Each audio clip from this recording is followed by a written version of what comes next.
जय Jagannath welcome to team sir channel.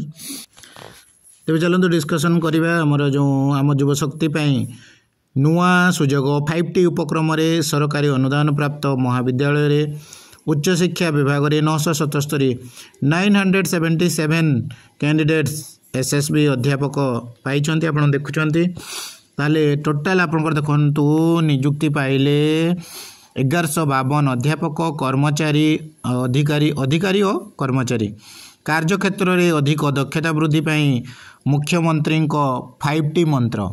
तेबे आपण माने जानतु एबे जो 5T मंत्र चली राज्य रे सारा राज्य सरकार 1152 नूतन अध्यापक अधिकारी एवं कर्मचारी को नियुक्ति प्रदान करिसंती। एही उपलक्षे राज्य कन्वेंशन सेंटर एवं रवींद्र मंडप रे मुख्यमंत्री नवीन पट्टनायक उपस्थिति रे नवनियुक्तों दिग्दर्शन कार्यक्रम अनुष्ठित होइतिला। सूचना अनुसार 1152 नवनियुक्तों मध्य बेसरकारी अनुदान प्राप्त महाविद्यालय नियुक्ति पाइथिबा 997 अध्यापक 57 जन समवाय समिति निरीक्षक 57 ग्राम पंचायत उन्नयन अधिकारी एवं सूचना और लोक संपर्क विभाग रे 31 जन जिला स्तरीय ग्रुप सी कर्मचारी रही। नव नियुक्तों को स्वागत करी मुख्यमंत्री श्री पट्टनायक निज निज कार्यक्षेत्र में सरकार 5T मंत्र को अनुकरण करने को समस्त को परामर्श देइछंती। सेमानकर प्रतिभा प्रतिबद्धता एवं कठिन परिश्रम कार्यक्षेत्र में अधिक दक्षता आनिबो बोली मुख्यमंत्री आशा प्रकाश करछंती।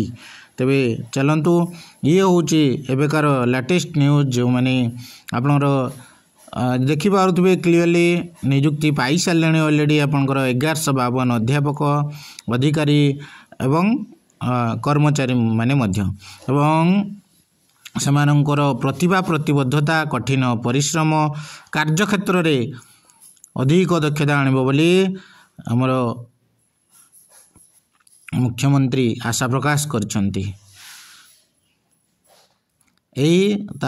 जो आमर कन्वेंशन सेंटर रे रवींद्र मंडप रे मुख्यमंत्री नवीन पट्टनायक उपस्थिति रे ताले नवनियुक्त मानंकु दिग्दर्शन कार्यक्रम दिहाइतला। तबे एबे आ गोटे न्यूज को देखिबा एबे घर अगणा रे कुकुड़ा चियाँ अपपुष्टि को डरवा किए होचंती नवीन पट्टनायक देखंतो मूल मंत्र आगे आमे कुकुड़ा चियाँ घरे रखिबा चैंक चैंक चैंक चैंक अपपुष्ट को डरवा नहीं पक पक पक पक पक। राज्य में 7 लाख ऊर्ध्व परिवार को सहायता परिवार प्रति 5 गोटी कुकुड़ा चियाँ प्रदान करा जिवो। ठीक अच्छे कुकुड़ा चियाँ बंटन कार्यक्रम शुभारंभ कृषि भवन भुवनेश्वर 2 मार्च 2024 घर दुआरे पुष्टि पक पक पक पकाओ।